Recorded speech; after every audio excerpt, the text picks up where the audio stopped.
County Commissioners to order meeting and start with the Pledge of Allegiance, followed by invocation by Commissioner Larry Jones.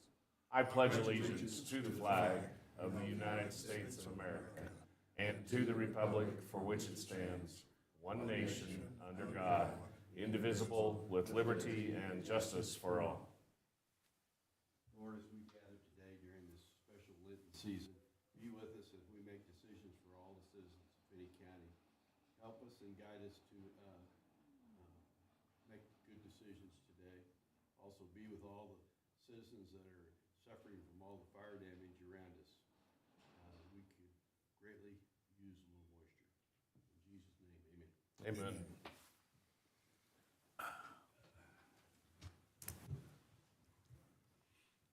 Thank you and good morning. Don't have any chair comments this morning, and we'll move immediately to the consent agenda. Mr. Chairman, I move we approve the items on the consent agenda. I'll second. It's been moved and seconded to approve the consent agenda. Is there any further discussion? All those in favor say aye. Aye. Opposed? Motion carries. This morning we have the opportunity for public comment. Is there anyone here for public comment? Hearing none, we'll move into the business agenda. This morning we have a waiver request for 4500 East Mary Street. Good morning, sir. Please announce yourself for the public. Good morning, Chairman and Commissioners. I'm Dante Thompson, a planner with Neighborhood Development. Proceed. This morning, Brian Olson from the Western Kansas Research Extension Center is requesting a waiver to allow 3 manufactured homes to be placed without a permanent foundation at 4500 East Mary Street, Finney County, Kansas. The property is zoned PF Public Facilities District and contains approximately 304 acres. The property is owned by the Finney County Board of County Commissioners and contains various research facilities. The zoning district PF does not allow for manufactured homes. The applicant intends to bring in 3 manufactured homes to house researchers as they work on the property, which would typically occur during the summer months. The applicant intends to place the manufactured homes towards the center of the property as shown on Exhibit A and on a non-permanent foundation. WKREC is requesting that the homes would be placed and used for no more than 10 years. A building permit will be required and the manufactured homes will need to be installed by a licensed contractor and meet the building code requirements. The applicant is also requesting a waiver from the requirements of a licensed contractor to install the manufactured home. Instead, they would hire a manufactured home installer and some subcontractors. The applicant has not indicated where the water and septic connections will be. However, they will need to show the connection locations on the site plan that they will need to be submitted with their building permit. There are 2 alternatives in front of you. The governing body may approve the waiver, and 2, the governing body may not approve the waiver, and staff recommends approval of the waiver. The applicant is also here, and we're happy to answer any questions that you guys might have. All right. Commissioners, any questions for the planner? Dave? Mr. Chairman, Yes, sir. I'm curious if we have, at some other point in time, approved a waiver like this one that's before us. Not that I am aware of, no. Alicia, have you aware of any? Yeah, it's on. Neither of us are aware of any previous cases like this, of a waiver being approved or disapproved by the governing body. Well, I want to be friendly to the folks at the experiment station, but this seems to me to be a step almost too far. It's setting a precedent I don't know that we want to establish, so I have some concerns about it. Okay. But they wouldn't be asking us if we didn't own the property, correct? Or They would. The zoning district doesn't. Extension here, if you want. okay. Yeah, the zoning district doesn't allow for manufactured homes, so whoever the owner would be would need to come before you guys anyways. Sorry. I don't see a problem with it. Okay, any other questions for the planner? We'll ask the K-State representative to address this. Thank you. Thank you, guys. Sir, please announce yourself for the public and for us, please. Brian Olson, Department Head for Western Kansas, Kansas State University. So I'd be happy to answer any questions. Well, first of all, on behalf of the County Commission, welcome. Yep. We're glad that K-State's interested in all the exciting things that's going on up there. So tell us about why we need to house some researchers.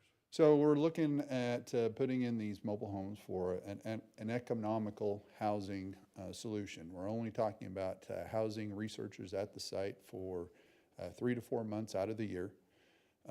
We are trying to, we obtain these mobile homes through federal surplus, so we're trying to put them in at, I keep coming back to an economical way, but it's really about there to house graduate students. And so we don't plan to have it out there for that long, but we do currently have housing on site that is in disrepair. And so we're trying to find a stopgap for the next 5 to 7 years. Okay, I'll yield. Anybody else?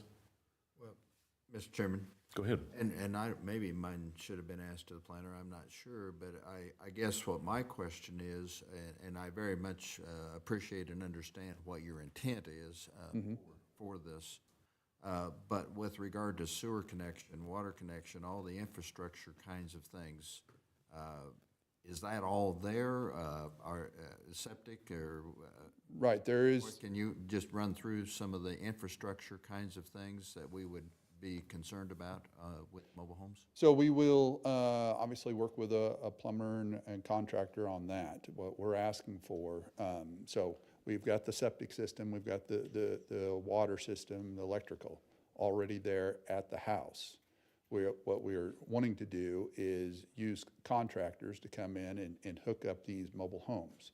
The cost prohibitive part is the general contractor along with the cement sidewalls and so on for those mobile homes. And again, we don't plan to have them there for an extended period of time, 7 years, and then we plan to remove them.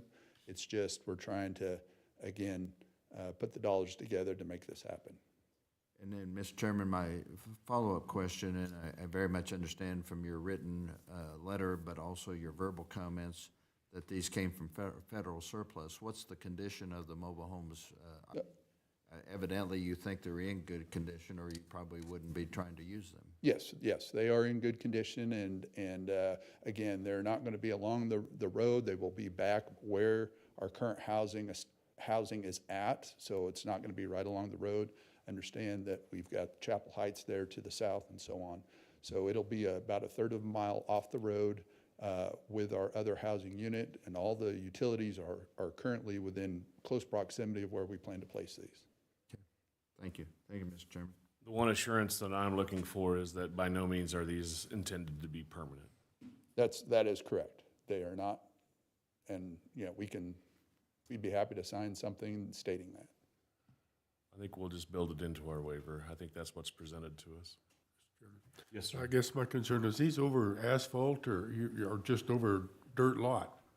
Where do you want to put these? Well, we were gonna put them on a place to the west of the current house that is there. But is it under concrete then? No, it's not under concrete.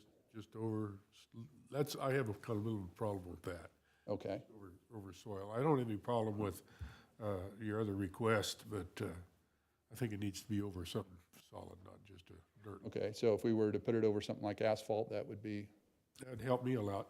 okay? And I would agree with that, yeah, for maintenance, yeah. Mr. Chairman, I move that we grant the waiver. Any restrictions on it? No. Is there a second? No restrictions, uh-oh. They're just what he's expounded here, I guess it'd have to, Well, there's a little bit of trust going on the here. lot's not there, what it's sitting over is not listed here. Yeah, but he said you're setting them on a concrete. No, No. You said the concrete, We'd be happy to put them on asphalt as was suggested. but I mean a foundation or some type of. Yeah, not listed here. In the discussion, he's agreed to it, but not here in the presented one. May I ask you to amend your motion to include required a hard surface? Yes. What, and, Mr. Chairman, and do we want to specify anything about temporary? Because we've referenced that in the motion. No more than 10 years. The recommendation, according to the waiver, is no more than 10 years. I didn't see that, I guess. would be placed and used for no more than 10 years. Okay. We also, according to what's proposed, have to waive the requirement of a licensed contractor to install. Instead, K-State will have a manufactured home installer and subcontractor. Those are included in the waiver. Okay, we have a motion as amended to require a hard surface. Is there a second? I'll second that. Is there any further discussion on the motion? All those in favor say aye. Aye. Opposed? Aye. Motion carries. Thank you. Thank you.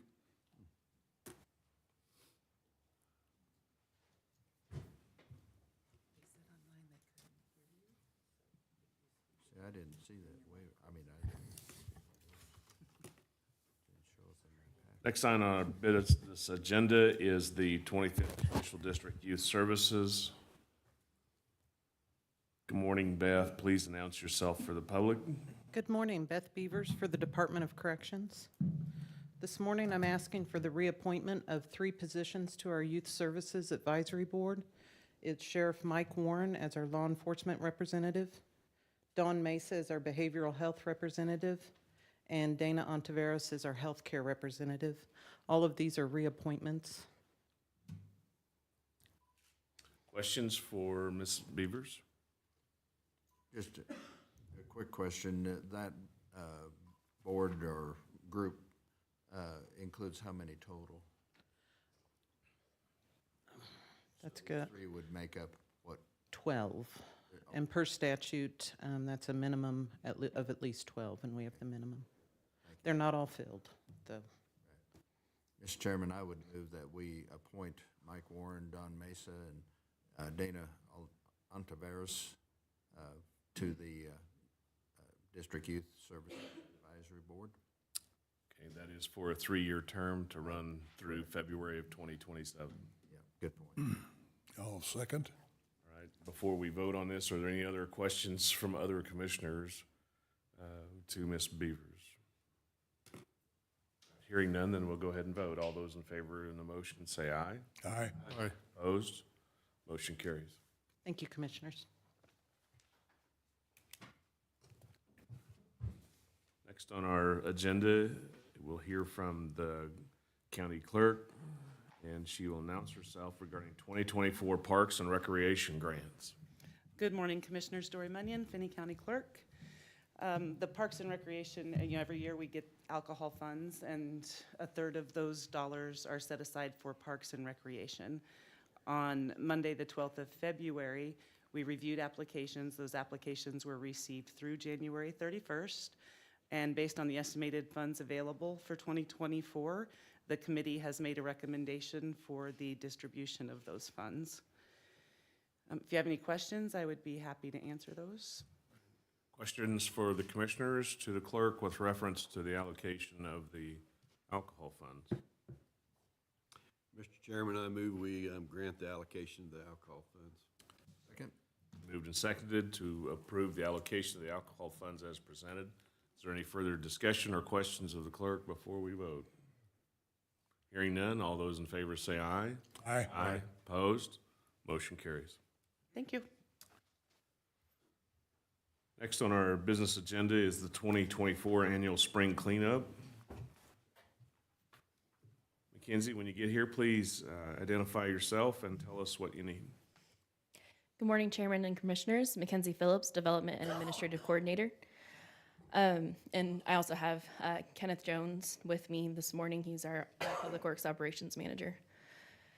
So we received, Finney County Public Works received a letter from the City of Garden City requesting that Finney County assist in the 2024 Spring Cleanup Program by waiving the $2 per ton municipal waste fee.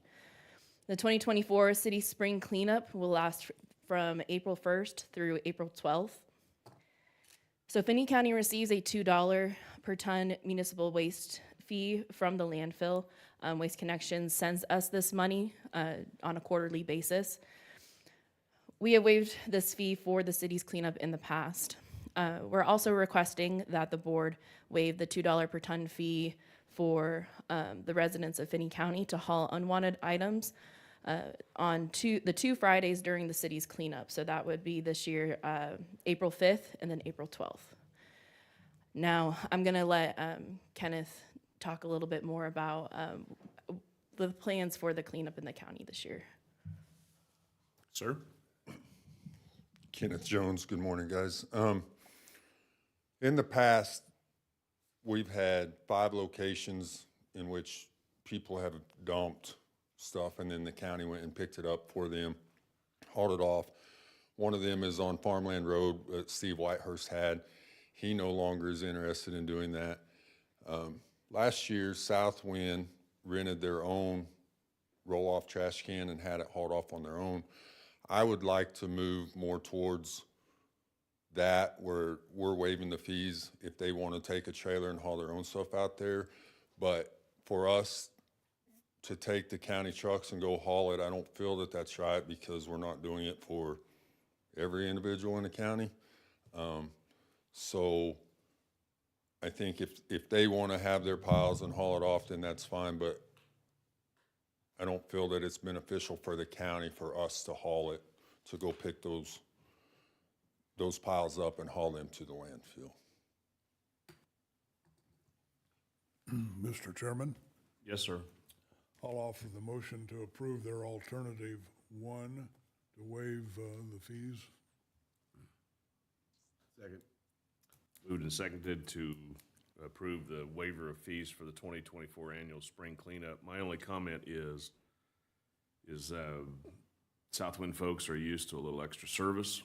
I think they pay enough taxes that if they pile their trash in one area, we ought to be able to help get it done. That's a personal view from one commissioner. I'd ask for you to reconsider. However, as to the matter before the board, it was the waiver of the $2 per ton municipal waste fee for the spring cleanups.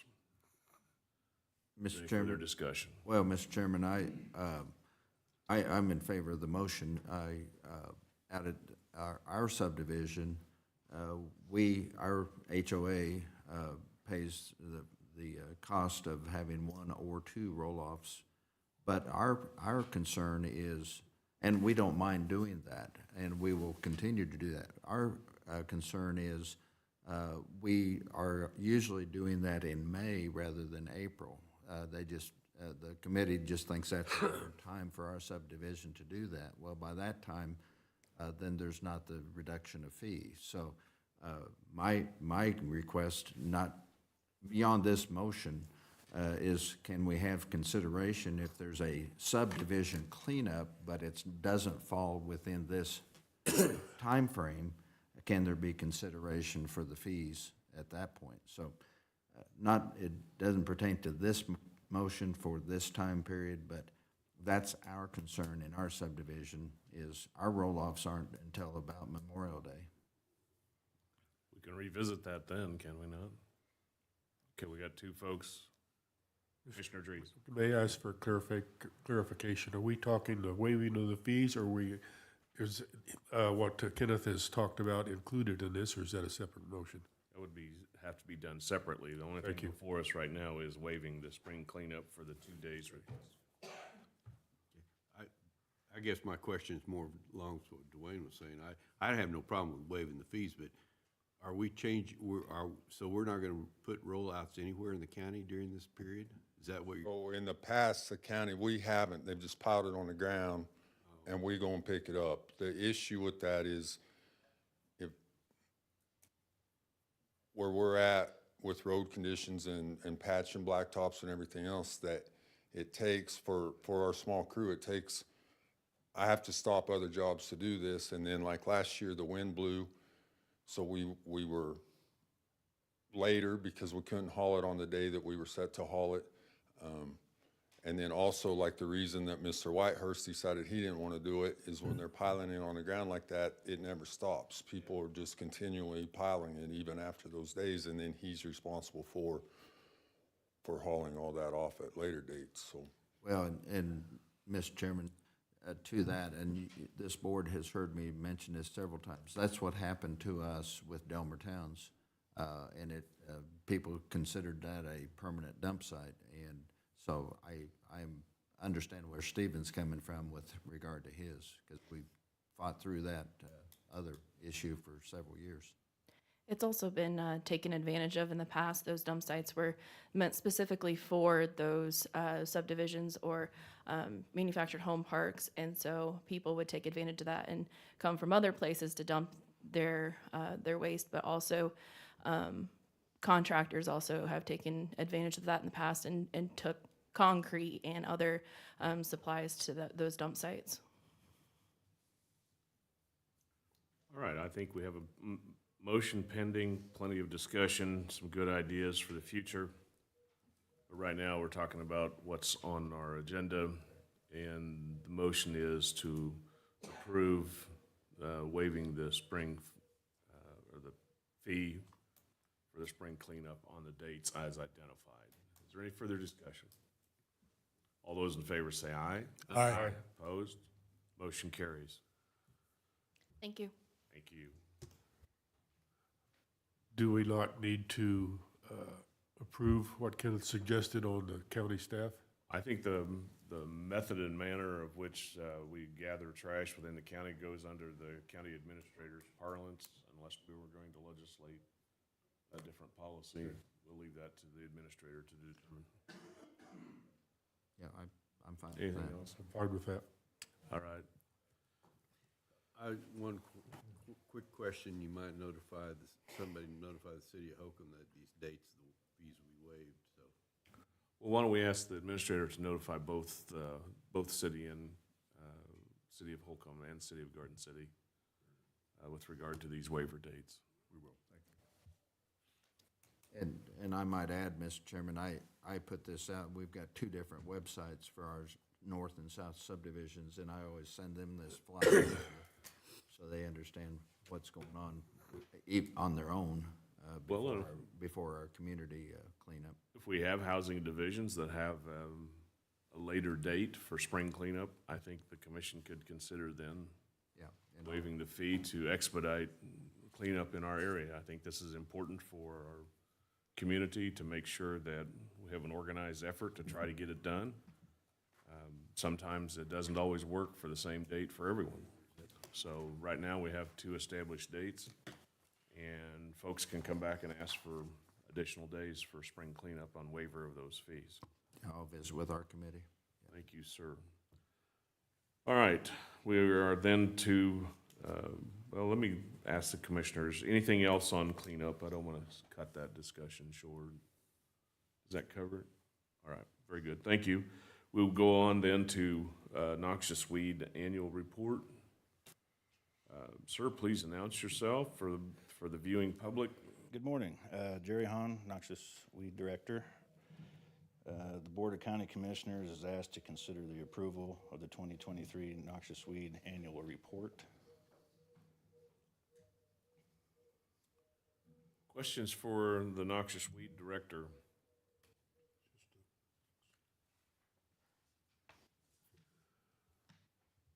Just quickly, Jerry, this is basically just a redo of the annual report you've This presented. kind of is, this goes off what I got to send into the state, kind of shows where we are. No major changes. No. Not that I'm aware of it. Looks about the same. From my perspective, the list of treated acreage, musk thistle seems to be growing in number of acres. And so I come and have land in eastern Kansas where this is a really pesky plant. It is, it is. And so I really want to be on top of this, and so if we have any complaints or observations of musk thistle getting started without being treated, I'd ask for your office to stay on top of it, because it's a bad weed and it likes to choke out everything. The nice thing about musk thistle is that it doesn't do as well when it doesn't get the moisture, but our 18 inches last year put us in a pretty good spot to have all kinds of weeds. Yeah, it looked good for 2022 with the drought, but this year I'm sure it's going to be higher numbers. So we'll go back on our records and double check up on our areas, and try to get across them at a timely manner and get ahead of it before it gets out of control. Very good. Other questions, sir? Not a question, but Mr. Chairman, I understand the irritant that musk thistles can be, and growing up with that problem in eastern Kansas as well. I just want to remind our residents that the white flowers on bindweed and the purple blooms on thistles are not flowers. So, That is correct. Unwanted flowers, at least. Well, my final comment, Jerry, most of these musk thistles that you're finding are in pretty much the same areas as they've always been in. Is that? Yeah, our problem areas are what we call our hot spots that we check up on, especially if we know they've gone to seed. We give those records for 10 years because we know that seed's pliable for that long. We do get new areas that just pop up randomly. Those are the ones that always get us kind of behind because we had a little spot like on Anderson Road pop up. Would have never thought. Generally, they're in my district as Yes, so, we have spots like that that pop up. If we can catch it, we do a really good job on that. But we have areas where there's a lot of cattle movement and stuff and deer, and they transfer that seed everywhere, so. Mr. Chairman, Yes, sir. I'll move the approval of the noxious weed annual report. I'll second. Been moved and seconded to approve the report. Is there any further discussion? Hearing none, all those in favor say aye. Aye. Opposed, motion carries. Jerry, here's the one you need to sign, and then it goes to Dory. Okay.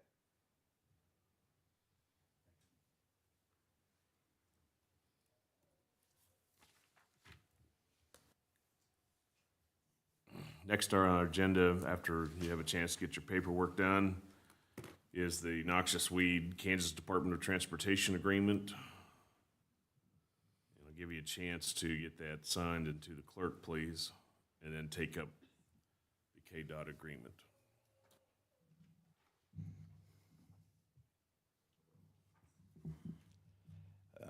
The Board of County Commissioners asked to review and authorize the chairman to sign the 2024 KDOT agreement for spraying their noxious weeds.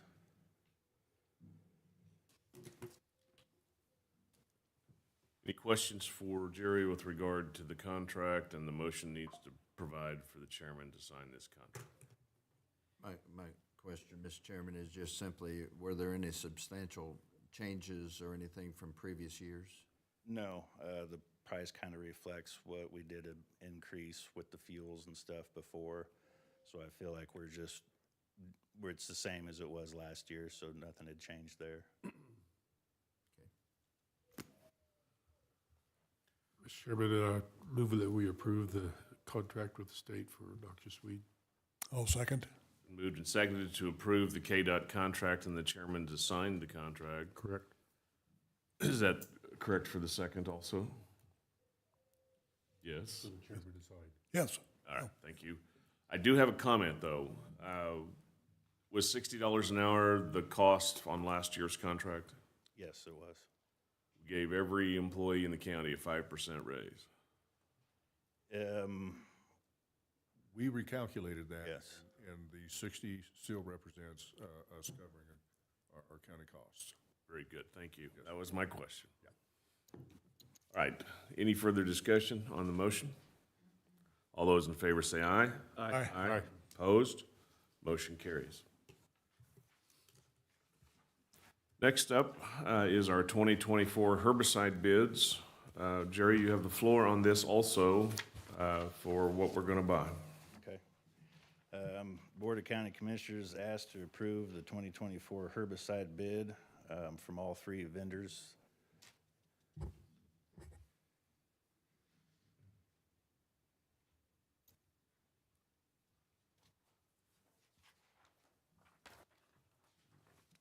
And, Mr. Chairman, these are all vendors that we've used previously, are they not?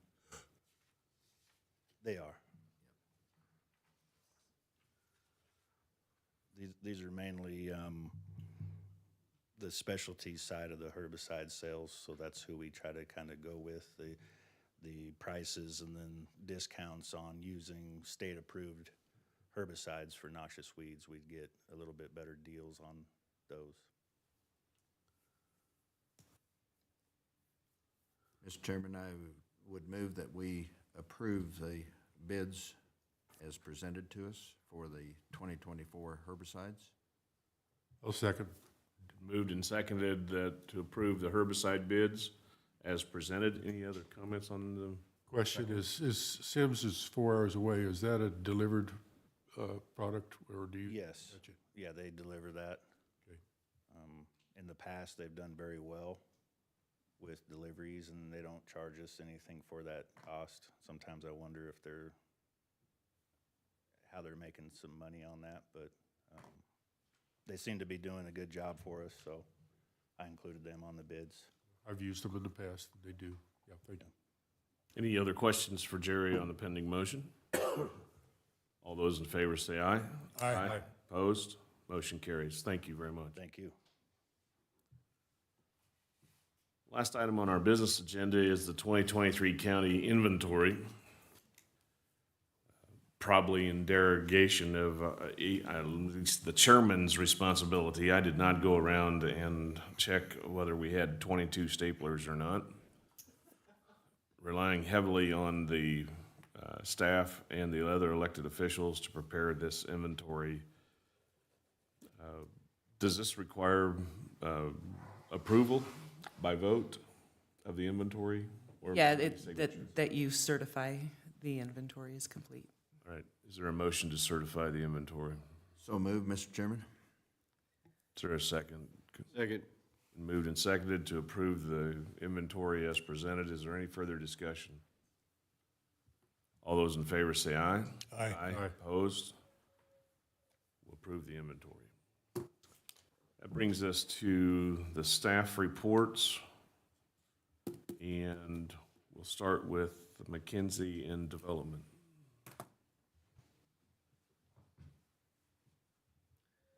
Good morning again, Chairman and Commissioners. Mackenzie Phillips, Development and Administrative Coordinator. I just have a few updates for you this morning.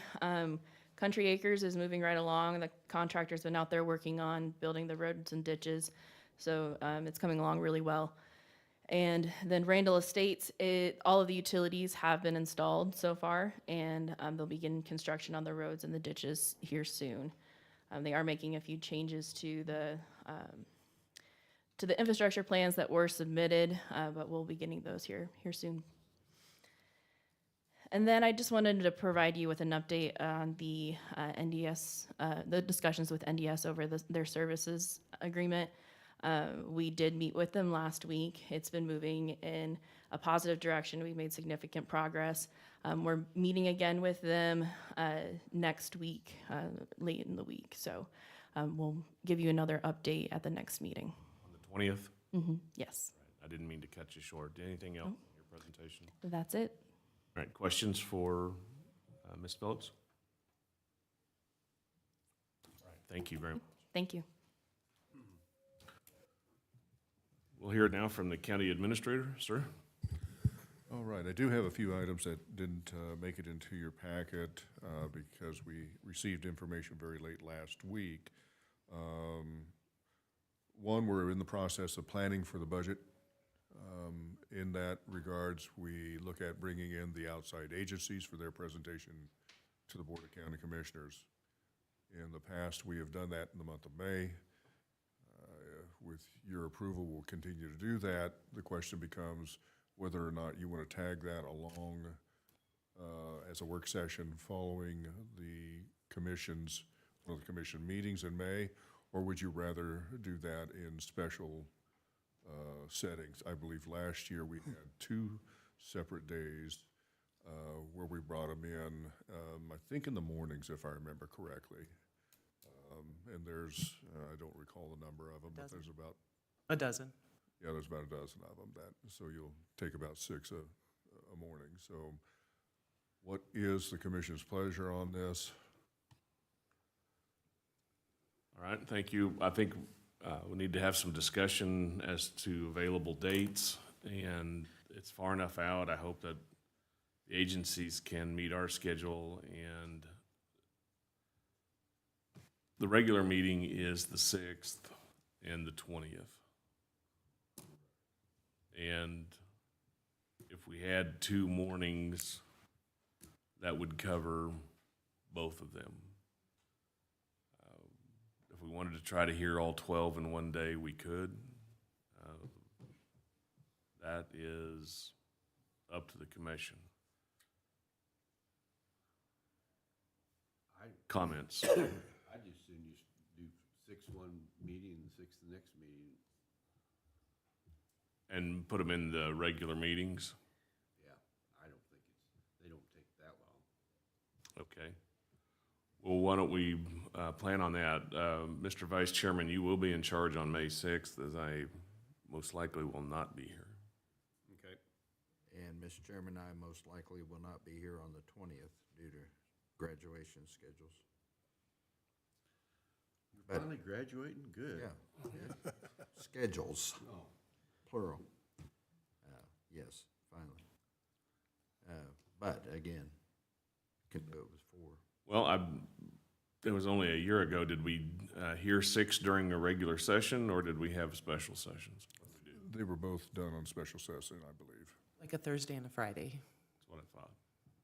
yeah, I hate to take another day when we can kind of Yeah, I would, do it the same. right. That's what I would suggest too. Okay. Well, Mr. Vice Chairman, you'll be in charge of setting a light agenda on the 6th, and that's kind of hard to do. That's gearing up for budget and something else. As I recall, the first meeting in May, and then you're going to add 6 hearings on top of it. We can handle it. All right, are you wanting 30 minutes for each presentation, or are you wanting to 20, Last time. We usually do 15, yeah. 15? Yeah. That still makes for your session going at past lunch. Right. Okay. All right. Other discussion, other commissioners have ideas on what we want to do with those outside agency hearings? Nope, last year we had the in-house, if you will, the elected departments and so on, and then on one day, and then another day, we had the affiliate agencies. Okay. That worked very well. Well, I think if I'm hearing consensus correctly, we will hear 6 outside agencies on the 6th and 6 outside agencies on the 20th. Okay, we'll get them scheduled then. All right. All right. Additionally, as you are aware then, with the fairgrounds, we've been looking at doing some electrical improvements with the main center out there.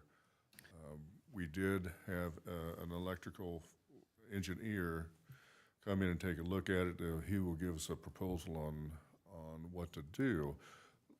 Your current purchasing policy requires publications, 30 days, and so on and so forth. Recall that the improvements for the electrical improvements out there at fairgrounds, approximately $100,000 of that is coming from a grant that has to be expended by the end of July of this year. What my request is to allow us to waive all the formalities related to soliciting for electrical engineers, which we have had a difficult time finding, so that we can begin the process of identifying the scope of services and having the county counselor review that agreement. The electrical engineer that we are looking at is OSE Engineers out of Manhattan. They are the electrical engineers that worked on the sewer project for us. So we do have a relationship with them. Questions? I would imagine you need the commissioner's approval of the waiver of the Formality of the purchasing policy. correct as to the electrical engineer on the 3I building. Correct. Mr. Chairman, so move. I would just correct 3, it should be exhibition building, and I would second that motion. Oh, well, thank you for making Well, sure I didn't misspeak as to the nomenclature. We have some, history with that. Thank you. Is there any other discussion on the pending motion to approve the waiver of the purchasing policy for retaining the electrical engineer on the building on the fairground. Anything else? That big building we're talking about? That big one. Not hearing anything, all those in favor say aye. Aye. Opposed? Proceed, please, Mr. Administrator. Thank you. Another item has to do with one of the county bucket loaders at Public Works. I would ask Kaylee to come up and address the commission on it. They have been working on this project for a while, and we received a proposal. All right, we'll hear from you, sir. What do you want to buy? Kenneth Jones, Public Works Operations Coordinator. So the previous directors and stuff we're talking with Caterpillar about sending, we have a 2011 model wheel loader with right now 17,800 hours on it. They were talking about sending it in to have it completely rebuilt. It has to go to Kansas City. In order to do that, we're responsible for trucking it there and back. It could be gone anywhere from 6 months to a year, and the price on that was $303,000, plus trucking and all of the odds and ends. And that was included a 3-year, 3,000-hour warranty. I talked to a salesman at Foley's Equipment last week. He has a loader that he will hold for us till today, to buy a brand new one with 7 years, 7,000-hour warranty on it. Previously, with our trade-in, was at $424,000. After talking to him some more, he will offer that to us for $400,000 if we take it now. It's roughly a $90,000 difference from the rebuild. I'm going to ask the dumb question because I'll defer to the people that buy big equipment all the time. But to me, this is a 2011 that has 17,000 hours on it. This is a machine that you use more than 1,000 hours a year. Roughly 1,025 hours a year average. We get 7 years of warranty.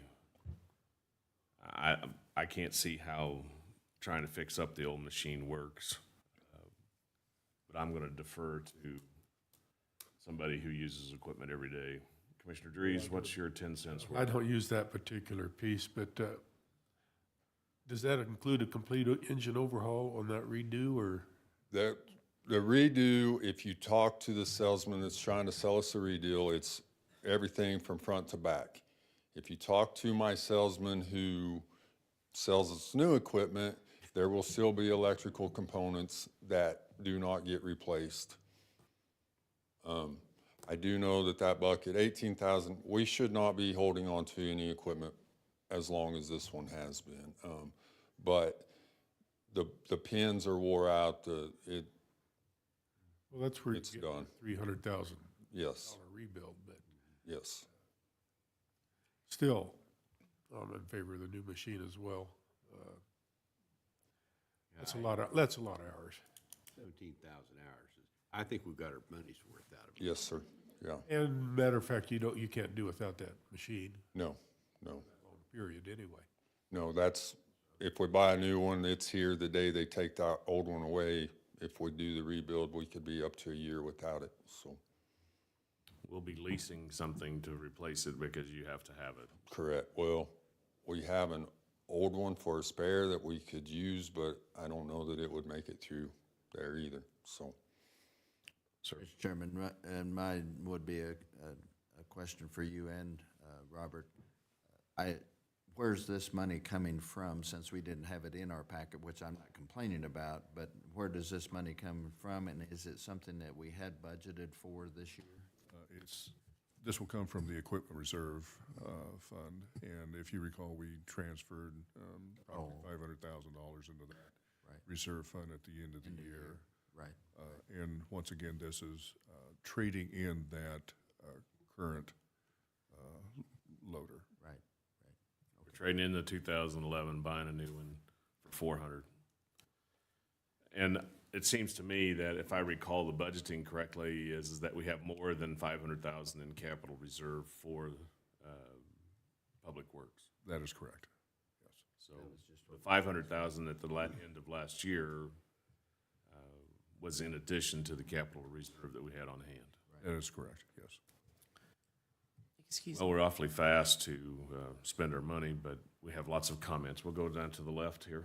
I have a quick question. I'm in favor of the new machine, but are we violating some sort of bidding practice here by just buying without competitive bids? You're using one of your, help me with the word, one of your purchasing programs that you've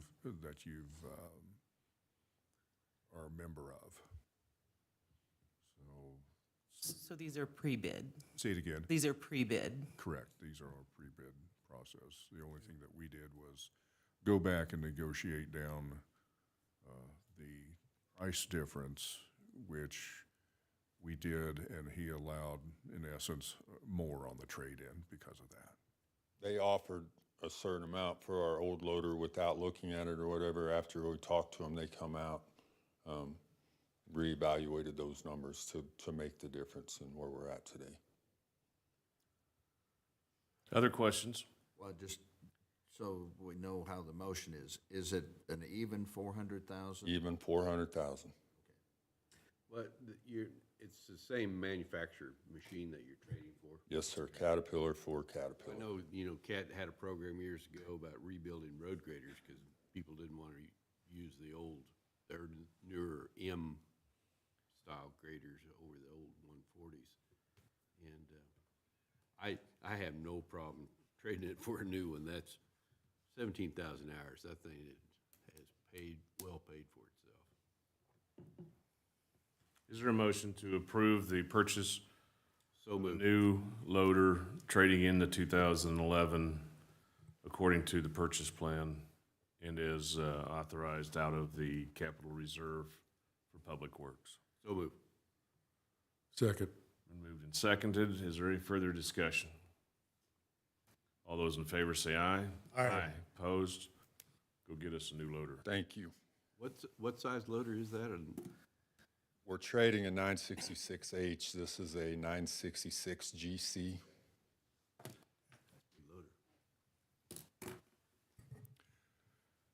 Third item. I'll go ahead and continue. GGA Architects will be here on March 20th for a site visit.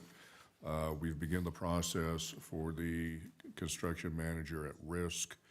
That first publication will be this week. We have certain steps we have to go through, so that process is ongoing now.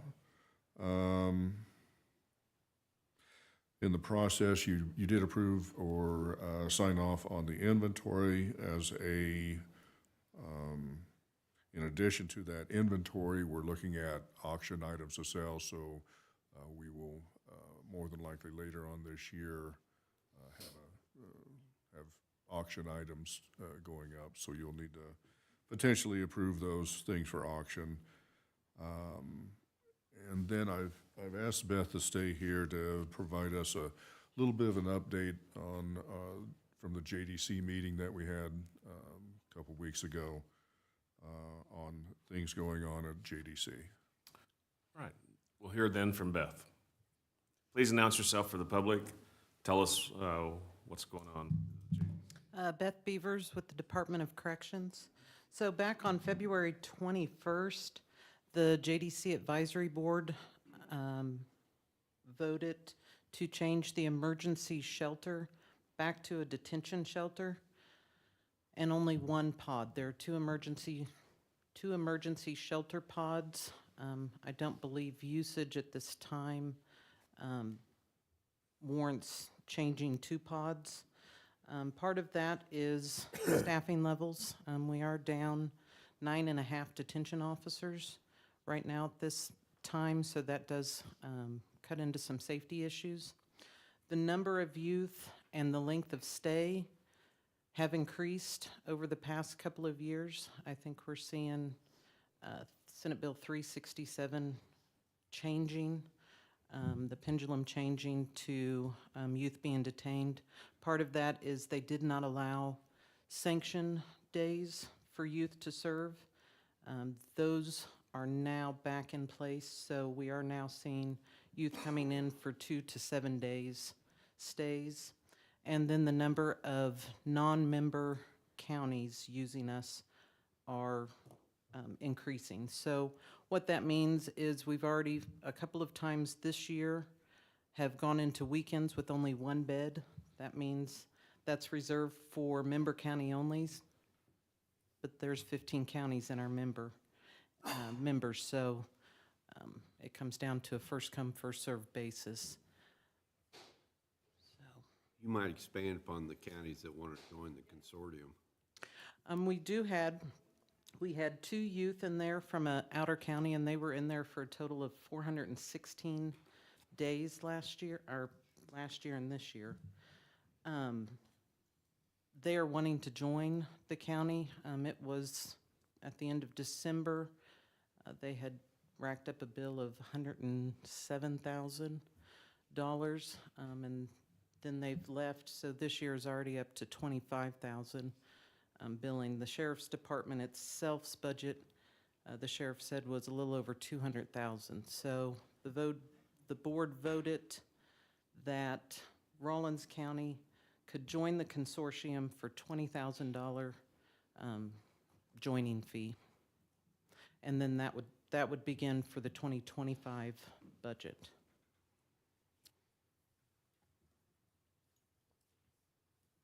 Questions?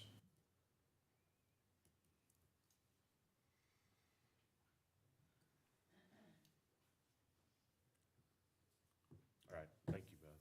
Thank you. And that is it for my update for this week, subject to your questions. Question. Now, the selection of a contractor, you and the committee and the architect get together and just. We talked about the construction manager? Yes, construction manager. When we do interviews, we'll then, both Commissioner Dries and Commissioner Pishney would be involved in those interviews. Yep. And make recommendation back to us. Correct. Make a decision. That's correct. You'll go through the qualifications, and that's what we're going through right now, is they'll submit qualifications. From that, the group will get together and choose who they would like to bring in for presentations. That will be, we're talking about on the 20th as well? No, that will not take place on the 20th. The 20th is just for the site visit to really begin the process of designing of that facility. So has that meeting been set, that day and time been set yet? For the I don't know. meeting you referenced? On the 20th? No, the one where we're doing interviews? Not yet. Okay. Not yet. Okay, all right. We have regular session on the 20th. You're going to have a building meeting that same day? Regular session is the 18th Eight, of March. excuse me. All right, thanks for the clarification. I was probably talking about some different named building. You know, the 20th is Southwest Kansas Highway meeting. In Dodge. That's going to open a new can of discussion if we start talking highways. One of the things that I did ask for you was to check on where the KDOT was on 83 and US 50 4-lane coming to Finney County. We're trying to get a meeting with him this week. All right. You're going to start with Ron Hall, I believe? Correct. All right. I also would like to, while we're on your deal, our bridge here going out of south of Garden City closes tomorrow. Today. Today. Isn't it? Tomorrow. It's on the 5th. I thought it said the 4th. They announced the 4th. That's what they announced. They announced they were going to close it the 4th. I went to their pre-construction meeting. They're doing the signing and everything, setting up all the signs today. It will not actually officially close until tomorrow. Okay. Thank you.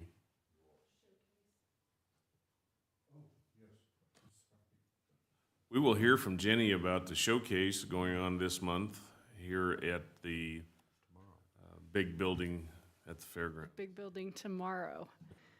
We will start setup this afternoon. We have 13 tables that are going to be set up. Several of these are joint between city and county. Several of them are independent with our, we have one for our elected officials here, and then they have some unique things with the airport and the parks and things that they'll be doing their own tables, but by and large, a lot of them are combined tables. To visit with the kids about. We have approximately 60 city and county employees that will be doing presentations to those kids. Last count that I heard on Friday morning early was 160 plus. He did not have final until noon last Friday, but I haven't heard an update since then.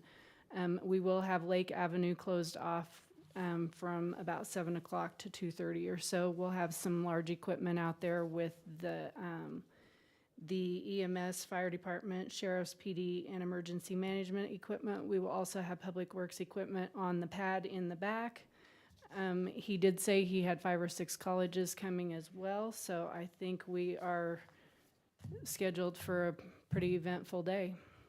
I believe Commissioner Pichney, you're going to be able to attend. Yes, I plan to be there, and just a quick side note, I had a communication with Joe Coles over the weekend, and I wanted to throw it out to Jenny, and she can pass it on to all the others. He's highly complimentary of all the work that's gone into this, both on the county side and the city side, so I will please, pass it on. Thanks to everybody. All right, once again, the date, Jenny? It's tomorrow, March 5th, And it's that big building. at the big building. Everybody's having a little fun today at the chairman's expense. As it should be. Oh, Well, thank you very much. By the way, have we had any late enrollment from Garden City High School? They were, that was the last I heard Friday morning, that they had 90 at that time. All right, So that's, they did get some added on. The other 78 or so that he had prior to that were from surrounding counties. very good. I encouraged our high school to make arrangements to be there, and the district was very responsive, even though it was a little bit late as far as planning goes, but 90 students is wonderful, and 176 for our showcase is not the largest we've had, but this is pretty specialized. And It is. I want you to know, from the chair's position, I will ditto what Commissioner Pichney said, and thank you for all your hard work on this. This is an investment by this commission to help our young people know of what the opportunities are, including work in government here in Garden City, and it is vitally important for us that we, quote, grow our, and these showcases are designed to show what's here in Southwest Kansas. Thank you very much. Thank you.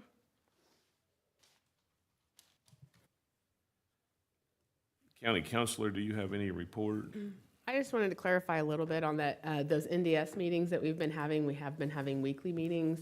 This week it was a combination of county staff and city staff having other obligations, including that showcase and other matters that kept us from being able to have a meeting this week about NDS. But we do have that set for Thursday of next week to continue those discussions for that NDS. I did also reach out last week to Ann McDowell at First American Title just to get an update from her if there's been any progress on what it is that they can do. They said that they don't have any updates from their front. They're still experiencing quite an issue in finding some of those cases from during that time. During that time? During that time that the shutdown happened with the court's e-filing system, which was approximately 12 weeks. There is a state of Kansas website stating which counties are current. Now, Finney County is not one of those counties that's current to have everything back into the e-flex system where they can actually find those things. So, but I am staying in contact with Ann so that we can get that started as soon as we can get something going. And as soon as she can start working on her end, I will start sending out those letters to those who have yet to pay those taxes, that property taxes that need to be paid in order to avoid going through that tax sale. So that's where we're at with that one. Anything else? Not at this time. Still can't start the timeline because we don't have a beginning point. Correct. As soon as we have that beginning point, we'll get a better timeline for the commission. I don't know what can be done. Office of Judicial Administration seems to be the neck of the hourglass as to which counties get extra help in order to get the backlog of cases done. We just need it done. And it's, you walk with a bit of trepidity, and that's a good word, look that one up. And, you know, when you ask the court to get your records up to date, what can you do? I would urge you to maybe contact the chief judge, and if you need the chairman to contact the chief judge, we can. But the chief judge doesn't control the clerk's office, much as we don't like the way the system's set up. That's the way it is. Walter Cronkite quote. We're still looking for that beginning point on tax sale. I think people are understanding that it's going to come to fruition. We've had some delinquent tax payments for which you do get credit for. But at the same time, we have a bunch of outstanding that those folks need to know that everyone assembled in this room pays their taxes. It's their responsibility to do so also. It's no fun. I get that. Speaking of that, I just got my valuation notice for 2024. The appraiser was not wrong that the average is going to be 7 to 8%, and some of them higher. Some of them very tough pill to swallow, by the way. Somewhat higher. Mine was 22+% higher. See the appraiser. I did. Didn't do any good. That means you have a home that's in high demand, sir. That's the good news and the bad news. Anything else from the county counselor? No, not at this. There's no need for an executive session. Not today. Not today. Board governance and upcoming meetings. Madam Clerk? Thank you, Chairman. I just wanted to point out that early voting started this morning at 9 a.m., so that'll be going on weekdays from 9 a.m. to 4 p.m. Other than that, we've added the Southwest Kansas Highway Officials Association meeting, which is on the 20th, as we discussed earlier. I also wanted to point out that April is County Government Month, and we've got an event scheduled that I believe Jenny is working on for April 19th, and that'll take place in Stevens Park again. Thank you. I do have an announcement to make. Maybe this is the appropriate time to do it. Compass Behavior Health and sponsored by Optum is having a first responders and partners wellness training. This is on April 9th here in Garden City at 9 to 5, a full day of wellness training for our first responders and their partners. I think that's a mental health way of saying spouses or significant others. Lunch is provided, and it's at no cost. So I would encourage the administrator to allow our first responders to attend this wellness training and get enrolled, as the first 150 people to sign up are free. So that's the announcement that I have, and Robert, I think we can make that happen, can we not? Yes, we can. Very good. This, the topics of this wellness training for our first responders includes relationship training, sleep wellness, seeking safety, peer support, QPR signs, accelerated resolution therapy, family support, overall mental health and wellness. I'm excited to be able to announce that seminar for our first responders. On County Commissioner reports, we'll go right to left this morning. Mr. Larry Jones. Had a meeting of the judicial district, the juvenile judicial meeting, and Beth pretty well covered everything that we talked about at the meeting about expanding the facility, and she's contracting her with a with the architect firm that did the previous remodel. And so hopefully they had saved all the items that they'd taken out of the pods when they remodeled it the last time. And so they'll just have to reinstall them, and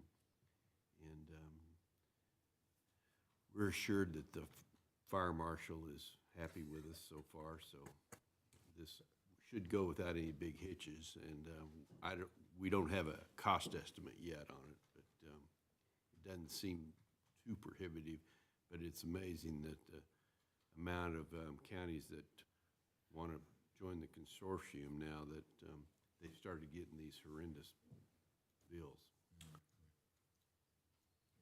Well, I think that one of the things that the legislature did is also dovetails with one of the frustrations of the county attorneys and law enforcement is that sanction stays, in order to get a young juvenile's attention, sometimes they need a little detention. And the sanction stays, it's a matter of debate, and it's a matter of perspective as to whether they work or not, but it's sure increased our overall numbers. And we'll continue to support our detention center and the administration of justice for those kids who think they're above the law. And hopefully, at this time, they're just going to convert one pod, so they'll still have one other pod yet down the road that we can convert back to, if we so choose.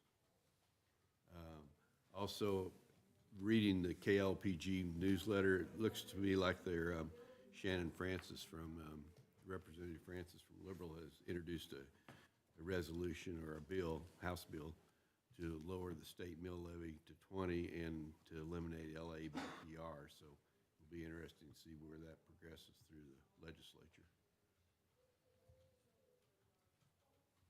My question is that maybe it's my lack of understanding, but I thought they had 21 and a half mills, 20 mills for the finance and 1.5 for university buildings and grounds. Yeah, they're just talking about the 20 mills being reduced to 8. All right. It just says here, they reduce the 20 mills for schools to 18. It's a school. All right. Okay, well, that's a start in the right direction. Commissioner, anything else, sir? No. All right, Commissioner Pishner. Well, I'm going to piggyback on that real quick. The bill that we're watching is House Bill 2815, and it does reference in the preamble of that bill the Special City and County Highway Fund, and so there's a concern that they may want to do away with some of that revenue sharing possibility. We haven't had some of that funding for a long time. But the rest of what Larry said is correct, and Bill Clifford is monitoring that for us as well. So it is something to watch out for, because anytime they reference something in a preamble, it could become a part of the bill. So some concern there. Under board governance, in the spirit of board governance, I am working on the goals and objectives that I volunteered to do, and Jenny and I will be working on some formatting issues and trying to get that to you so that you'll have it for your planning next week, Mr. Chairman. Since I'll be leaving town and not be back till the 12th, I'll get that to you in the next Jenny will get that to you in the next few days. Forward to that. Anything else, sir? I have several other things. I have been attending the Planning Commission and Economic Development meetings, and I did that this past week or two to keep in touch with those organizations. On March 20th, as has already been said, is the highway meeting in Dodge City. It starts at 9 o'clock that I do plan to attend at this point. I plan to, and I did go to chamber breakfast last time, plan to attend that this next month. But also on the meetings that are mentioned here, make sure we note the April 11th chamber banquet, and I believe the county is putting together 1 or 2 tables for that. And Jen, and who's the contact, or Jenny, are you the contact person if people haven't responded to you? For the tables at the chamber banquet? Okay, so you need to let Jenny know if you're going to attend that. March 25th, I wanted to make know, and I've told the chairman, I will be absent that day for the canvass, but I have recommended a name to him that you guys can choose whether or not that name's acceptable that morning. And that person has been notified and plans to be here at 8:30 that day. Just go ahead and announce who you. Well, I don't care. I suggested. mean, it's no big secret, but I didn't know if we wanted it before then. But Roxanne Lansink has agreed to take my place if it's agreeable to you on that morning. She's put it on her calendar. I do plan to attend the KCCA meeting in Pittsburgh in April 16, 18, and if anyone else can go, that'd be great. I have one commissioner in Miami County who's issued the challenge to me because he's come to Liberal and Hayes for the meetings, and he said he thinks it's time for somebody to be over in Crawford County. Also, the last thing I notice on our meetings that it says on March 18th there's a work session following our regular meeting. Is that correct? Because I don't have that time blocked out. I didn't know we ever had another work session. As I understood, the end of our last work session, we were going to go ahead and put the second session on the 18th to finish up personnel and to address any other work needs that the administration might have. I had to leave it a bit early that day, and so I missed that, but I just need to make sure I get that time blocked out, so I wanted to make sure. And I don't know whether we're going to need to work through the lunch hour, whether we're providing lunch. Did you decide that, sir? I don't think that's been determined yet. Okay, We'll get that out. all right. That's it from my camp. Well, before we move on, I'd entertain a motion to authorize the expenditure of expenses for Commissioner Finney to attend the county association meetings April 16th through 18th in Pittsburgh. I'll offer the motion. Second. Moved and seconded to approve those expenses for your attendance at the county association meeting April 16th through 18th in Pittsburgh. Is there any further discussion? All those in favor say aye. Aye. Opposed? Thank you for volunteering and attending and carrying the message from Western Kansas to an Eastern Kansas meeting. By the way, Pittsburgh isn't as far east as you can get, but it is almost as far south and east as you can get. That's correct. Wow. That's like having the Western Kansas seminar in Hutchinson, you know? Plus, I'll be back there in May. That's part of the reason I won't be here for that one meeting is because I have a granddaughter graduating from Pitt State. That's the correct way to say it. It's not a big building in No, Pittsburgh. but that red and gold kind of clashes with my black and gold, so. Lost out, so. Are you suggesting that a relative of yours is graduating from Pittsburgh and not Fort Hays State University, home of the Tigers? I'm not suggesting, it's actual fact, yeah. We'll miss you on those days, and congratulations to the graduates. Go down the line, Commissioner Dries. Did you time that, by the way? Was I that did. under 5 minutes? I got it. No, it was under 5 minutes, really. Very good. Well, there were too many questions. I've got to have some latitude for Now you're questions. eating into my time. I got to reset my clock now. Busiest couple of weeks I've had for a while. First off, my Fair Board moved their meeting from Ash Wednesday to another night that I had a conflict, so I missed that one. Conventioners Visitors Bureau, they're deep into their budget, probably almost done with it by now. They took that serious. I don't think there's a lot of changes. Big one is missed my Great Plains Development meeting because we had a LEC meeting that morning at the exact same time. So I'm going to dive into the weeds a little bit. We haven't talked too much about this. I have told you guys that we've had a pretty detailed evaluation of our current facility, what it would take to keep it in its current refrigeration, or that fancy word, that keep it like it is, jail on top, fixing all the maintenance problems that the maintenance has had, and it's a pretty big number. So our committee, and we had a full committee, some 20 of us, Thursday. And we're gonna try to kick over some more rocks, see some options. Number one option we're looking at like this right now, and I think most of the community already knows this somehow or another, but we're going to see what it would take to move the jail to a separate location. Several locations have been talked about, which will eliminate future problems with this building. And the idea behind this is for the benefit of the community 30, 40, 50 years from now. This jail needs to move off the top of the floor. And so we're looking at that, what it would look like. We had a couple of gentlemen in Thursday, Alan Richardson and Patrick, not say Patrick's name. You can't either, okay. Patrick is a super duper bean number cruncher, and he can take all the data Finney County's had from law enforcement, judicial, project very accurately, with including new regulations coming down the pike, differences in law enforcement, what capacity we would need in this facility if we choose to move it. Also in his numbers, he can look at the juvenile rates, or youth that are misbehaving as well, and what that would project into a possible facility. So we have asked Robert and Patrick to put together a presentation for us next meeting on whether we want to employ his firm to do this study for us. Hopefully that will lead to a contract, which will lead, it's gonna kick this can down the road for several months.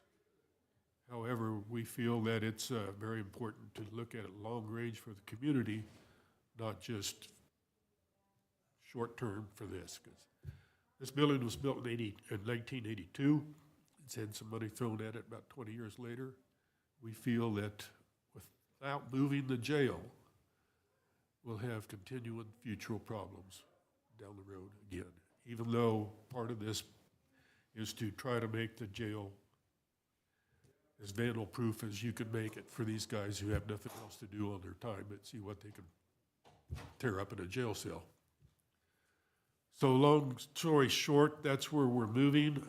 Because we have the data possibly to see what juveniles will affect our long-term jail facilities, I would like to bring Beth Beavers on my committee as well, and even possibly Lisa Southern. Our community is getting quite large. We have high frustrations from the sheriff and the police department on how long this is going to take, because we're not going to turn a shovel for quite a while.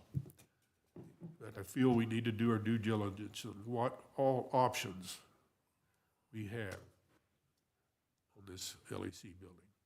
We know we can fix it, well, what it's going to take to fix right now. But we don't know if that is actually the best solution for our community long-term. So, Robert, would you care to add anything to that little editorial? No, you pretty well covered it. Justice Planners is where the two individuals, that's the name of the company that they come from. I have used in the past jail planners on another project. Same approach, very data-driven in terms of the decision of what to expect, what to build, what's the best approach for the community and so forth. I did just receive this morning a proposal from them, and we'll get that circulated and reviewed and so forth so that we can begin moving forward on that. Overwhelmingly, with the group that was there that day, they supported moving forward to try and come up with potentially an agreement for them to help us out on moving the project forward. So without exception, they were very well received when they joined us. They're doing a project in Ellis County, same type of project that it would be for here. So that's how they were able to join us for that morning for a few hours and talk to us about what they do, their approach, and go from there. I'd like to stress to the community that would be listening that this is definitely not a final decision that we were going to move the jail. This is simply part of the process we feel we have to look at to see if it is really a good option for us. That's it. All right. Commissioner Jones? It's gonna take a long time. I've had one meeting, the library board, and that's it. Okay. My report is that I shared Commissioner Drees' frustration with regard to the LEC. We've been talking about it all 14 months that I've been a commissioner, and the plan is still in motion. At some point in time, we've got to make decisions and start planning.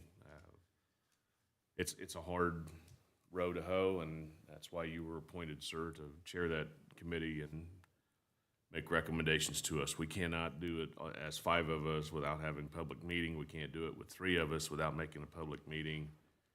And at this point in time, we need the best minds to be able to speak their and have their input into this, including our city partner in that building, who've been very patient with us as to what we're going to do with that building. I ask for their continued consideration of our effort to do what is right for the community, as well as the consideration of cost. I will direct comment to the administrator with the advent of different ideas, need for you to be looking at different ways to finance it.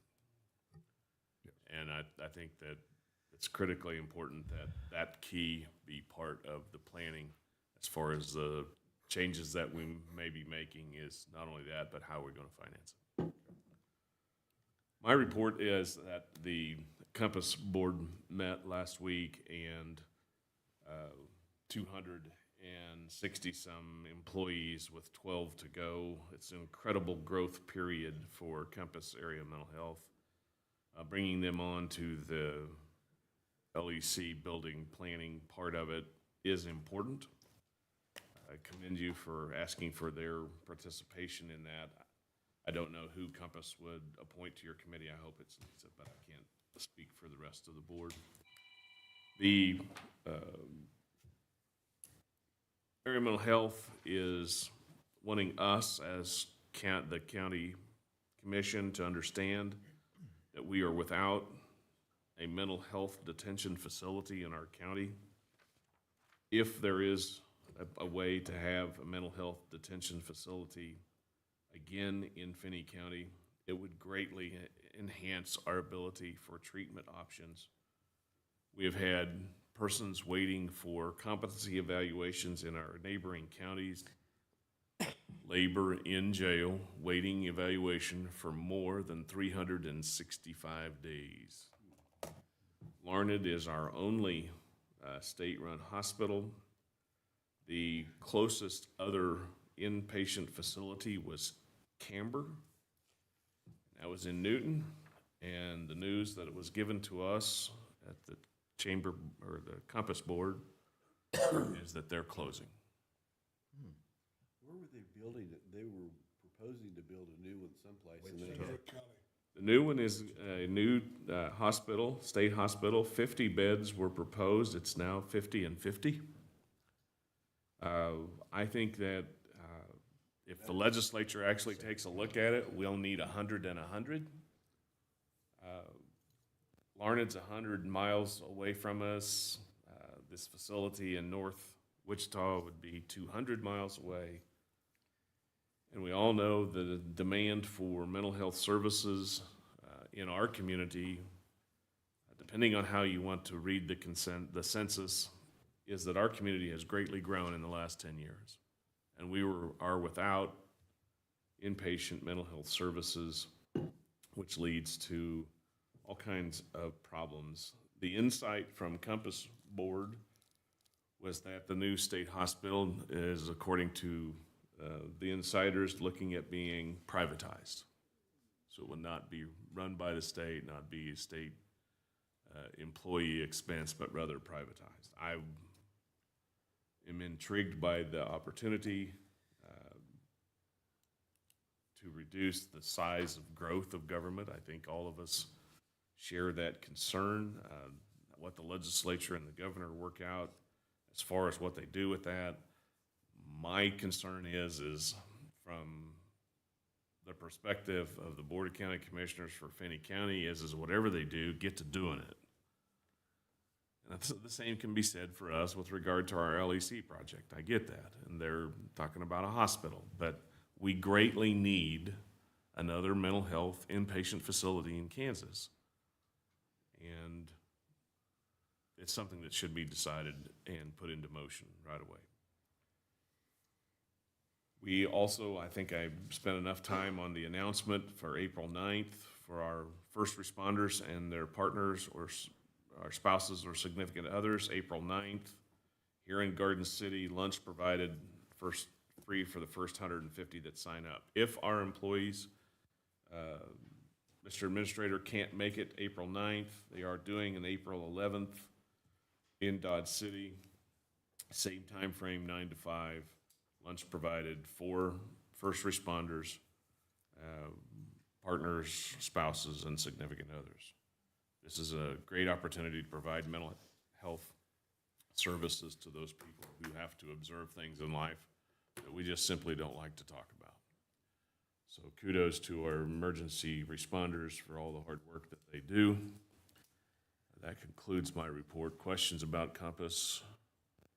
Anything else, sir? Well, no questions about Compass, but your comments about Compass reminded me, I was one of 9 people asked to judge the Youth Entrepreneur program last week, and the winner of that competition is a young lady who came out of a home of addiction and is using that to propel her into a world of therapy, providing therapy for others. And it was such an impressive young lady and what she's wanting to try to do.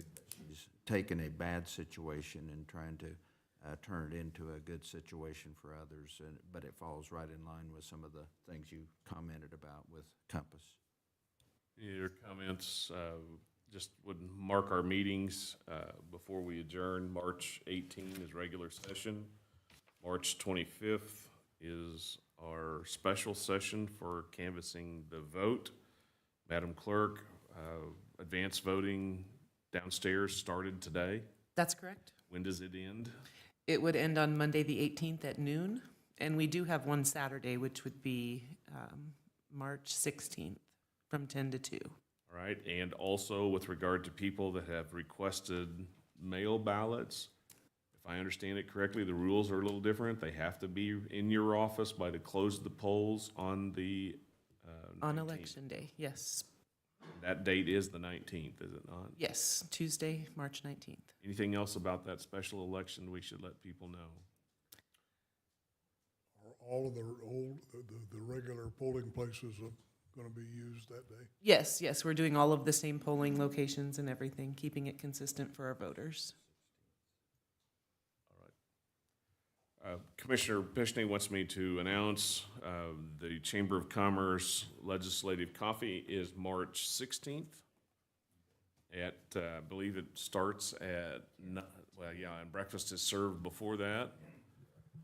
And we'll hear from the state representatives, and hopefully Senator Dahl can make it.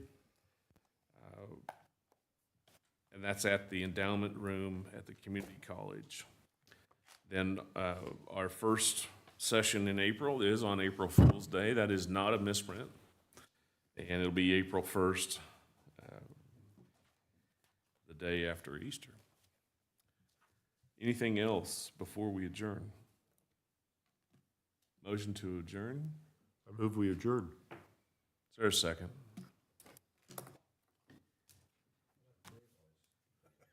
Dies. Been moved and seconded to adjourn. All those in favor say aye. Aye.